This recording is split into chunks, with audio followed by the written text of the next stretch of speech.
One of the great things about retro games is just how replayable they are.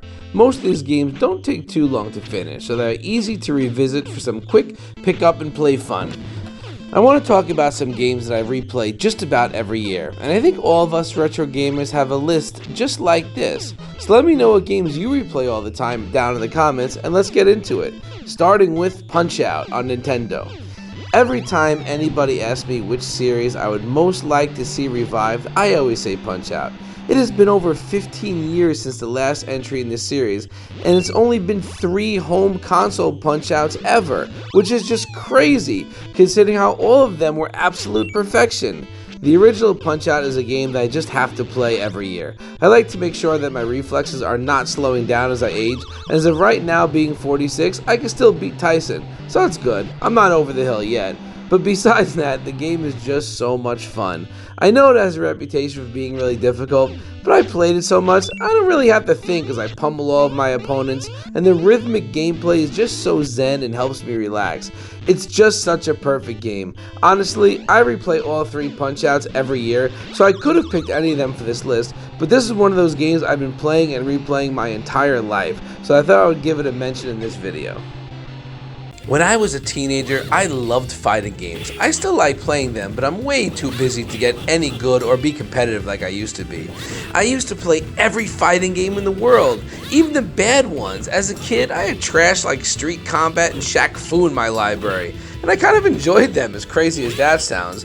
But of all the fighting games I played over the years, World Heroes 2 will always stand out as one of my all-time favorites. There's just so much to love about this game. The cast of characters are inspired by real-world people throughout history, well, for the most part. You get everything from Hulk Hogan to Joan of Arc to ninjas, Vikings, and pirates, just to name a few. The dynamic cast really sets it apart from its peers, and they all have awesome, colorful movesets to go along with their personalities. I love the fighting engines. It's easy to pick up, stringing together combos is simple and so much fun, and there's an awesome deathmatch mode, where the life bars are replaced by a tug-of-war style bar, and each arena is riddled with traps such as landmines and spiked walls. I just love this game so much. It probably isn't the best fighting game ever made, but it is one with a simple pick up and play nature while having enough complexity to keep it interesting, and earns the title of my second most replayed fighting game. As much as I love World Heroes 2, Capcom vs SNK 2 is just the greatest fighting game ever made. At the time of this game's release, it almost didn't seem real. The world had seen crossovers, but nothing quite like this. The roster was expansive and did an amazing job of giving you the mainstays of each property that you would expect, like Ryu and Terry Bogard, while also throwing in lesser-known characters like Eagle to shake things up. The fighting engine is just unmatched. 6 different grooves, each with their own attributes and playstyle, a ratio system giving you a ton of flexibility of how to build a team, and rock-solid gameplay that is, in my opinion, still the greatest fighting engine ever made. I'm not as good as I used to be at this game, not even close, so I never jump online to get beat up. But this is a game I like to revisit annually just because it's so much fun, and it takes me back to my days of working at Funkoland, where I would just play this game 8 hours a day, every day with my friends.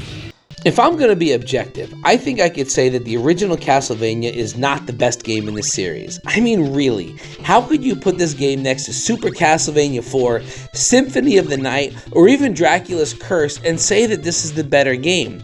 But as much as I love those, it just doesn't matter. The original Castlevania is the one that I replay multiple times per year.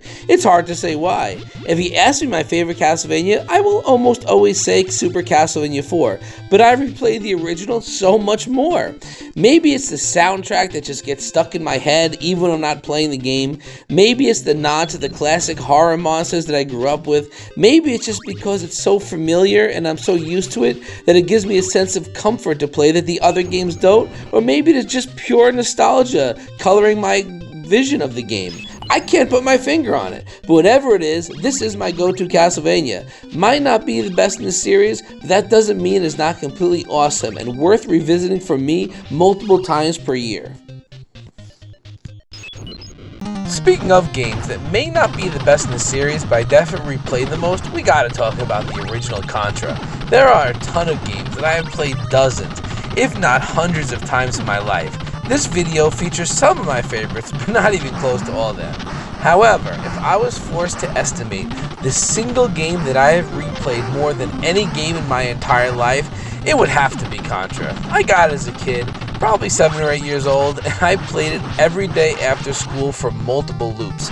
Just like everybody else, I would always play with the 30 life code. Over time, I would die less and less until I eventually got to the point where the whole game just felt easy. It's a game I never stopped playing. When Super Nintendo came out, I was still revisiting Contra. When PlayStation came out, I was still revisiting Contra. And when I discovered emulation, Contra became my most emulated game. It's hard to pinpoint exactly why. The genre has definitely seen some great advancements, but there is something Contra which just oozes perfection. The soundtrack, the controls, the level design, everything is just spectacular, and I don't think it's a game that I can ever get tired of. One of the rules of this list is only one game per series. For most game series, it's actually pretty easy to pick out my most played one, but not for Mega Man. I'm showing footage of the original here, but I really could have picked almost any of them. All 11 of the mainline Mega Man games are just phenomenal, and I replay several per year, including fan games, except for Mega Man 8. It's okay, but just not as good as the rest of the games. There's just something so addictive and fun about these. They never get old. I think it just comes down to completely solid level design, the amazing soundtracks present in all the games, all the different fun gimmicks, and using the boss powers just is so much fun. The Mega Man series is 2D action perfection. It's one of my comfort series, one where I can just pick up if I'm in a bad mood and just zone out. I played so many of these games, I don't usually have to focus too much. I just relax and enjoy all the awesomeness presented in this series.